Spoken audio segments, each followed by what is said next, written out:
ಶಾನ್ವಿ, ದಯವಿಟ್ಟು ನನ್ನ ಮಾತನ್ನು ಅರ್ಥ ಮಾಡ್ಕೊ. ನೋಡು, ಆ ತರುಣ್ ನಿನಗೆ ಒಳ್ಳೆ ಜೋಡಿ ಅಲ್ಲಮ್ಮ. ನೋಡು, ಪ್ಲೀಸ್ ಹಠ ಬಿಡು. ಅವನಿಗಿಂತ 100 ಪಟ್ಟು ಒಳ್ಳೆ ಹುಡುಗ ನಿನಗೆ ಸಿಗ್ತಾನೆ. ನನಗೆ ನಿನ್ನ ಫ್ಯೂಚರ್ ಬಗ್ಗೆ ಕಾಳಜಿ ಇದೆ, ಅದಕ್ಕೆ ನಾನು ಇಷ್ಟೆಲ್ಲ ಹೇಳ್ತಾ ಇದ್ದೀನಿ. ಇಲ್ಲ ಅಣ್ಣ, ನಾನು ತರುಣ್ನೇ ಮದುವೆ ಆಗೋದು. ಶಾನ್ವಿ, ಜೀವನ ಅನ್ನೋದು ಒಂದು ಕ್ಷಣದ ಭಾವನೆ ಅಲ್ವಾ. ನನಗೆ ನೀನು ತರುಣ್ ಮೇಲೆ ಇಟ್ಕೊಂಡಿರೋದು ಪ್ರೀತಿ ಅನ್ನೋದಕ್ಕಿಂತ ಹಠ ಅಂತ ಅನ್ನಿಸ್ತಾ ಇದೆ. ಅಣ್ಣ ಪ್ಲೀಸ್ ಅಣ್ಣ, ಇದು ನನ್ನ ಲೈಫು. ಯಾವ್ದು ಸರಿ ಯಾವ್ದು ತಪ್ಪು ಅಂತ ನನಗೂ ಗೊತ್ತಾಗುತ್ತೆ. ಪ್ಲೀಸ್ ಇದನ್ನ ವಾಪಸ್ ಮಾಡಬೇಡ. ಶಾನ್ವಿ, ಲೈಫ್ ಅನ್ನೋದು ಎಕ್ಸ್ಪೆರಿಮೆಂಟ್ ಮಾಡೋ ಲ್ಯಾಬ್ ಅಲ್ಲ. ತರುಣ್ ಒಳ್ಳೆಯವನಾಗಿದ್ದಿದ್ರೆ ನಾನು ಒಂದು ಕ್ಷಣನೂ ಯೋಚನೆ ಮಾಡದೆ ಒಪ್ಕೋತಾ ಇದ್ದೆ. ಅವ್ನು ನಿನಗೆ ಒಳ್ಳೆ ಜೋಡಿ ಅಲ್ಲ. ಅವ್ನ ಹಿಸ್ಟ್ರಿ, ಅವ್ನ ಕ್ಯಾರೆಕ್ಟರ್, ಅವ್ನ ಬಿಹೇವಿಯರ್ ಇದೆಲ್ಲ ನಿನ್ನ ಫ್ಯೂಚರ್ಗೆ ಸೇಫ್ ಅಲ್ಲ. ಶಾನ್ವಿ, ದಯವಿಟ್ಟು ನನ್ನ ಮಾತನ್ನ ಅರ್ಥ ಮಾಡ್ಕೋ. ಅಣ್ಣ, ನೀನ್ ನನ್ನ ಅರ್ಥ ಮಾಡ್ಕೋತಾ ಇಲ್ಲ.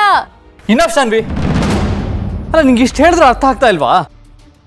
ನೀನು ನನ್ನ ಪ್ರೀತಿ ವಿರೋಧಿ ಅಂತಾರ ಅನ್ಕೋ, ಸ್ವಾರ್ಥಿ ಆದರೂ ಅನ್ಕೋ, ಕೆಟ್ಟನಾದರೂ ಅನ್ಕೋ, ನನ್ನ ಜೊತೆ ಮಾತು ಬೇಕಾದ್ರೂ ಬಿಡು. ನಿನ್ನ ಫ್ಯೂಚರ್ಗೆ ಏನು ಒಳ್ಳೇದೋ ನಾನು ಅದನ್ನೇ ಮಾಡೋದು. ತರುಣ್ ಜೊತೆ ನಿನ್ನ ಮದುವೆ ಆಗೋದಕ್ಕೆ ಸಾಧ್ಯನೇ ಇಲ್ಲ, ನಾನು ಆಗೋದಕ್ಕೆ ಬಿಡೋದೂ ಇಲ್ಲ.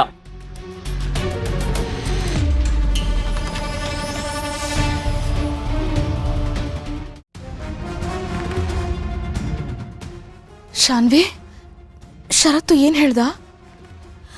ಅತ್ತೆ, ಅಣ್ಣ ಒಪ್ಕೋತಾ ಇಲ್ಲ. ಅಣ್ಣಂಗೆ ತರುಣ್ ಮೇಲೆ ಒಂದು ಸ್ವಲ್ಪನೂ ನಂಬಿಕೆ ಇಲ್ಲ. ತರುಣ್ ಚೇಂಜ್ ಆಗಿದ್ದೇನೆ ಅಂತ ನಾನು ಎಷ್ಟೇ ಹೇಳಿದ್ರು ಅವನಿಗೆ ಯಾಕೆ ಅರ್ಥ ಆಗ್ತಿಲ್ಲ ನನಗೆ ಗೊತ್ತಾಗ್ತಾನೆ ಇಲ್ಲ. ನಮ್ಮ ಶರತ್ತು ಯಾಕೆ ಹೀಗೆ ಹಠ ಮಾಡ್ತಿದ್ದಾನೆ ಅಂತ ನನಗೆ ತಿಳಿತಾನೆ ಇಲ್ಲ. ನೋಡಿ ಶಾನ್ವಿ, ನೀನು ನನ್ನ ಮಗಳಿದ್ದ ಹಾಗೆ. ನೀನು ನನಗೆ ಸೊಸೆ ಆದರೆ ನನಗಿಂತ ಖುಷಿ ಪಡೋರು ಯಾರಿದ್ದಾರೆ ಹೇಳು? ಆದರೆ ಶರತ್ ಆಡ್ತಿರೋ ಅವತಾರ ನೋಡಿದ್ರೆ ಅದ್ಯಾವುದೂ ಸಾಧ್ಯನೇ ಇಲ್ಲ ಅಂತ ಅನ್ನಿಸ್ತಾ ಇದೆ. ಶಾನ್ವಿ, ನನಗೆ ಈಗ ಒಂದು ವಿಷಯದ ಬಗ್ಗೆ ತುಂಬ ಭಯ ಆಗ್ತಾ ಇದೆ. ಅಲ್ಲ, ಶರತ್ತು ಸಿಟ್ಟಲ್ಲಿ ತರುಣ್ನ ಮನೆಯಿಂದ ಆಚೆ ಹಾಕ್ಬಿಡ್ತೀನಿ ಅಂತ ಹೇಳ್ಬಿಟ್ಟಿದ್ದಾನೆ. ಅವನೇನಾದ್ರೂ ಹಾಗೆ ಮನೆಯಿಂದ ಆಚೆ ಹಾಕ್ಬಿಟ್ರೆ ನನ್ನ ಮಗ ಬೀದಿ ಪಾಲಾಗ್ಬಿಡ್ತಾನೆ. ಅವನನ್ನ ಮನೆಯಿಂದ ಆಚೆ ಹಾಕಿದ್ರೆ ನಾವೆಲ್ಲ ಬೀದಿಗೆ ಬಂದ್ಬಿಡ್ತೀವಿ. ನೋ ಅತ್ತೆ, ನನ್ನದಾಗೋದಕ್ಕೆ ಬಿಡೋದಿಲ್ಲ. ತರುಣ್ ಈ ಮನೇಲೇ ಇರ್ತಾನೆ. ಅವನನ್ನ ಈ ಮನೆಯಿಂದ ಕಳ್ಸೋಕೆ ಯಾರಿಂದನೂ ಸಾಧ್ಯ ಇಲ್ಲ.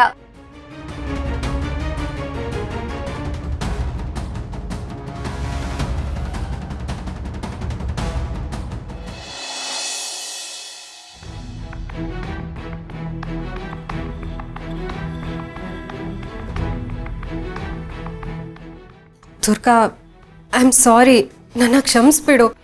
ನಾನು ಯಾಕೆ ಹಾಗೆ ಮಾತಾಡಿದೆ ಅಂತ ನನಗೆ ಗೊತ್ತಿಲ್ಲ. ಆ ಮಾತುಗಳು ಯಾಕೆ ನನ್ನ ಬಾಯಿಂದ ಹೊರಗಡೆ ಬಂತು ಅಂತ ನನಗೆ ಅರ್ಥ ಆಗ್ತಿಲ್ಲ.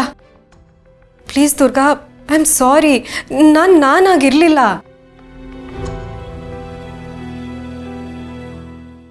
ದುರ್ಗಾ, ಅಂಬಿಕಾ ಅವರೇ, ನೀವು ಆಡಿದ ಮಾತು ಸತ್ಯನೇ ಅಂತ ಮಾತ್ರ ಹೇಳಬೇಡ. ಪ್ಲೀಸ್ ದುರ್ಗಾ, ಈ ಕಡೆ ನೋಡು.